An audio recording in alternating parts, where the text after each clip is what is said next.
And the current Deputy Attorney General Rod Rosenstein submitting his resignation today, which will be effective May 11th.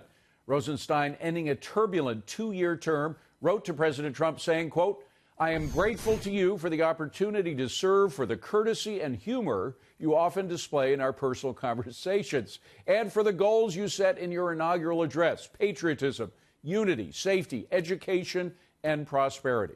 Joining me now, Judicial Watch President Tom Fitton. Tom, good to see you. You know, it went both ways, this wonderful, effusive language. Attorney General Barr gave him a big thank you letter, a big hug. But you think of everything he did with the Mueller investigation, you wonder whether he deserved it all.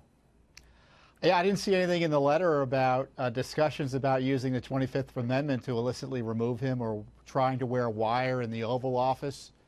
The discussions there to try to entrap him, and then, as you know, as we discussed, appointing in the same breath that special counsel to harass him for 2 years and allowing all those abuses to take place, targeting Trump and people around him, while at the same time protecting the Clinton-Obama people who are behind the illicit targeting that began in 2016, and certainly protecting Hillary Clinton silence from DOJ on her emails, despite pleas for someone to do something in light of the sham investigation that was proven by the sham investigation of Mueller and Miss Attorney General Lynch. He was standing over the shoulders of Mueller all the time. I mean, didn't he sign off on those FISA warrants, which used such extraordinary information, such as came from the Trump dossier, stuff that was totally unverifiable, that now has been proven by the Mueller report itself to be not true, but that was used, and he signed off on it being used for those FISA, those spying warrants. That's right. He signed off on the final warrant application that we know about, the renewal in the middle of 2017 after Mueller was appointed, so obviously that was benefiting Mueller's operation as well. I think Sally Yates, who you talked about, signed off on one of them when she was Deputy Attorney General. Remember, Sally Yates was the Rod Rosenstein of the Obama Justice Department. So, you know, Rod Rosenstein was never questioned on any of this in any substantial way. He resisted oversight from Congress. He thought, like many Justice Department deep staters, that the Justice Department wasn't answerable to much anyone. The Congress, certainly not the President, and certainly not the American people.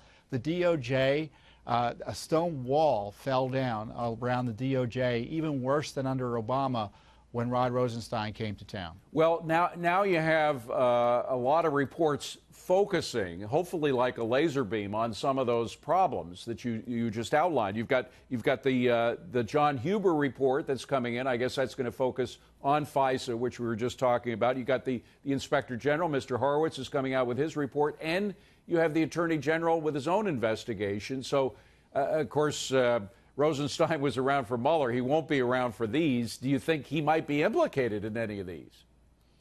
Well, certainly I do want to know about this coup effort, and Attorney General Barr needs to focus on the role of Mr. Rosenstein in the approval of Mr. Mueller's special counsel operation, despite not only Rosenstein's conflicts, but Mueller's conflicts of interest. And then he was talking about with Andrew McCabe, who was fired for misconduct, wearing a wire on the President of the United States in an Oval Office. Now, there's a dispute as to whether he was, quote, joking or not. But again, why isn't Congress questioning Mr. Rosenstein? And, you know, I just hope it is a new day at the Justice Department, that the veil will be lifted and these documents, as the President seemingly has promised, will begin to be released and declassified. Certainly on these FISA warrant applications, portions of which are still classified, and many believe that the portions that are still hidden show more deep state corruption targeting and abusing President Trump. Tom, very quickly, I want to make a pivot to Attorney General Barr and the request so far to have him appear in front of Jerry Nadler's committee. Do you think he'll be a no-show? I think he will show up because the Democrats will back down from having their lawyers question him. It's pretty clear they're afraid of him. Otherwise, they wouldn't have to rely on counsel to ask the Attorney General. Look, Attorney General Barr blew the Mueller report out of the water in terms of its, I think, what it was designed to do, which was to smear Trump. He saw right through that and said, nope, no collusion. Oh, you want to play games on obstruction? I'll tell you the story on obstruction. The facts and the evidence and the law don't justify any obstruction charges here.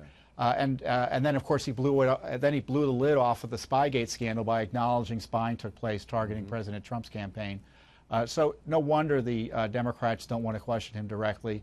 They want to use lawyers. I'm not afraid of lawyers questioning witnesses, as some seem to suggest. But it's I think very interesting that after years of questioning, why do they let the members question the witnesses? Why don't they just have competent lawyers do it?